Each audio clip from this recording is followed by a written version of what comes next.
Hi guys, welcome to my channel Sindhu's view. இன்றைக்கி நாங்கள் ஒரு புஃபே சாப்பிட்லான்னு சீசன் 2 இங்கே ஃப்ரான்ஸில் ஸ்வீஸ் ஃப்ரான்ஸ் போர்டரில் ஒரு ரெஸ்டாரண்ட் இங்கே தான் போயிருந்தோம். இது ஸ்பெஷலே புஃபேக்கு தான். இது ஒரு சைனீஸ் குசின் தான், பட் ஏஷியன்ஸ் எல்லாருக்குமே பிடிக்கிற மாதிரி தான் இது இருக்குது. இங்கே பார்த்தீங்கன்னா நிறைய வெரைட்டிஸ் ஆஃப் ஃபுட் இருந்துச்சு. இந்த வீடியோவில் பார்த்தாலே உங்களுக்கு ரொம்ப புரியும் எப்படியெல்லாம் இருக்கும்னு சொல்லி. இதை தவிர நூடுல்ஸ் இருந்துச்சு, பச்சையாக மீட்ஸ் இருக்கும். அது நாங்கள் அங்கே குக் பண்ணுறவங்க இருப்பாங்க, அவங்களுக்கு கொடுத்தோன்னா என்னென்ன சோஸ் எங்களுக்கு விருப்பமோ அது நாங்கள் சொன்னோன்னா அவங்க அதுக்கேற்ற மாதிரி அதை குக் பண்ணி தருவாங்க.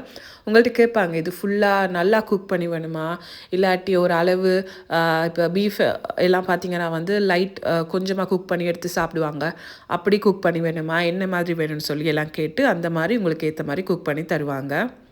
நீங்கள் ஒரு சீ ஃபுட் லவராக இருந்தால் மஸ்ட் ட்ரை இந்த restaurant. Because sea food items எல்லாமே கூடுதலாக இருக்கும், ரொம்ப டேஸ்டியாகவும் இருக்கும். அது தவிர சூஷிஸ் இருக்குது, மோமோஸ் இருக்குது, நிறைய டிசைட் வெரைட்டி இருந்துச்சு. சலட்ஸ், பீட்சா, பர்கர் அப்படி எல்லாமே இங்கே இருந்துச்சு. அது இல்லாமல் குட்டி சமோசாஸ் அந்த மாதிரி கொஞ்சம் ஐட்டம்ஸ் இருந்துச்சு.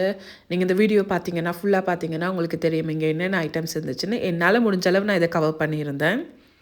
அண்ட் முக்கியமாக நீங்கள் இந்த புஃபேக்கு போகிறதா இருந்தால் சரியாக அந்த டைமுக்கே அதை விட ஒரு 10 நிமிஷம் ஏர்லியாக போனால் கூட பரவாயில்ல, நீங்கள் போயிடுங்க. பிகாஸ் நாங்கள் உள்ளுக்கு போயிட்டு நான் இந்த வீடியோஸை லைட்டாக எடுத்துகிட்டு வர்றதுக்கு இடையிலேயே ஆட்கள் எல்லாருமே ஃபுல்லாகிட்டாங்க.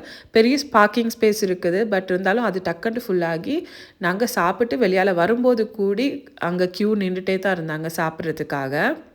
இந்த புஃபேல ப்ரைஸ் பார்த்திங்கன்னா அடல்ட்டுக்கு 26.90 ஃப்ராங்க்கும், சின்னவங்களுக்கு 8.90 ஃப்ராங்க். அந்த மாதிரி தான் சாட்டர்டே சண்டே ஆஃபர்ஸ் போகுதுன்னு நினைக்கிறேன். வீக் டேஸ் என்ன மாதிரின்னு தெரியலை, நார்மலாக இன்டர்நெட்டில் சர்ச் பண்ணாலே வரும்.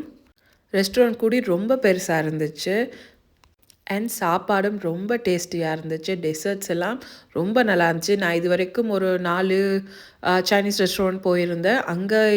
அங்கே இருக்கிறத விட இங்கே கொஞ்சம் டெசர்ட் ஐட்டம்ஸ் கூடயாக இருந்துச்சு.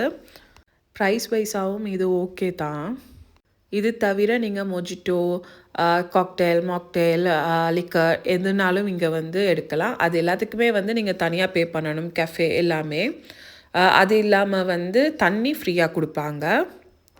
என்னோடய ஹஸ்பண்ட் இந்த முறை தான் இந்த மாதிரி சிப்பி, மட்டி, ஏதோ நத்தை அப்படி எல்லாமே ட்ரை பண்ணியிருந்தார். எனக்கு அதோட பேர் கூட தெரியலை. என்னையும் சாப்பிடுன்னு கம்பல் பண்ணார், பட் நான் சாப்பிடலை. இது ஏதோ பச்சையாக இருக்குன்னாங்க, அவிச்சிருக்குதுண்டாங்க. அதனாலேயே நான் எப்படியுமே சாப்பிட்ருக்க மாட்டேன். அப்படி இருந்ததால் ஃபுல்லாகவே நான் அது சாப்பிடவே இல்லை. அது சாப்பிட்டு ட்ரை பண்ணியிருந்தார். எல்லாமே நல்லா இருந்துச்சுன்னு தான் சொன்னார். நீயும் சாப்பிடு பாருன்னே நின்னார், பட் நான் சாப்பிடலை.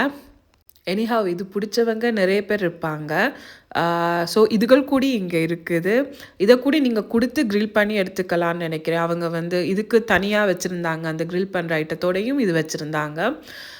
இதை கொடுத்துருந்தா கூடி நீங்கள் சொல்கிற சோஸில் போட்டு அவங்க நல்லா அழகாக குக் பண்ணி தந்திருப்பாங்க. அது இல்லாமல் நூடுல்ஸ், அதுகளுக்கான தனியான கரீஸ், சிக்கன்லேருந்து ஃபிஷ், போக் அப்படி எல்லாமே இங்கே இருந்துச்சு. கரீஸ் கூடி ரொம்ப டேஸ்டியாக இருந்துச்சு. நீங்கள் இந்த குக் பண்ணி எடுக்கும்போது உங்களுக்கு தேவையான அளவு உரைப்பு கூடி போட்டு எடுத்துக்கொள்ளலாம். அவங்களுக்கு சொன்னீங்கன்னா அதுக்கேற்ற மாதிரி அவங்க எல்லாமே செஞ்சு தருவாங்க. இந்த புஃபே ஃப்ரான்ஸில் இருந்தாலும் இது ஃப்ரான்ஸ் பீப்புளுக்கும் ஓகேயாக இருக்கும். ஸ்வீஸில் இருக்கவங்க கூடி ஃப்ரான்ஸ் போர்டை தாண்டி போயிட்டு இங்கே சாப்பிடுவாங்க. அண்ட் நான் இந்த மாதிரி ஐட்டங்கள் எடுக்காட்டியும் எனக்கு பிடிச்ச சாப்பாடு ஐட்டங்கள் எடுத்து நான் சாப்பிட்டேன். முக்கியமாக நிறைய டெசர்ட் சாப்பிட்டேன். ஆனால் என்னால் எல்லாத்தையுமே எடுத்து டேஸ்ட் பண்ண முடியலை. என்னால் இவ்வளோ தான் சாப்பிட முடிஞ்சது. அண்ட் எங்களோட அனிவர்சரி முடிஞ்சனால எங்களோட ஃபேமிலி ஃப்ரெண்ட்ஸ் எங்களுக்கு ஒரு குட்டி சர்ப்ரைஸ் கொடுத்தாங்க. இப்படி உங்களோட ஒகேஷனுக்கு கூடி நீங்கள் அங்கே போய்ட்டு சாப்பிடலாம், இப்படி செலிப்ரேட் பண்ணலாம். இந்த வீடியோ உங்களுக்கு பிடிச்சிருந்தா மறக்காமல் லைக் பண்ணுங்கள், ஷேர் பண்ணுங்கள், சப்ஸ்கிரைப் பண்ணுங்கள். இதோட டீட்டெயில்ஸ் எல்லாமே டிஸ்கிரிப்ஷனில் இருக்கும்.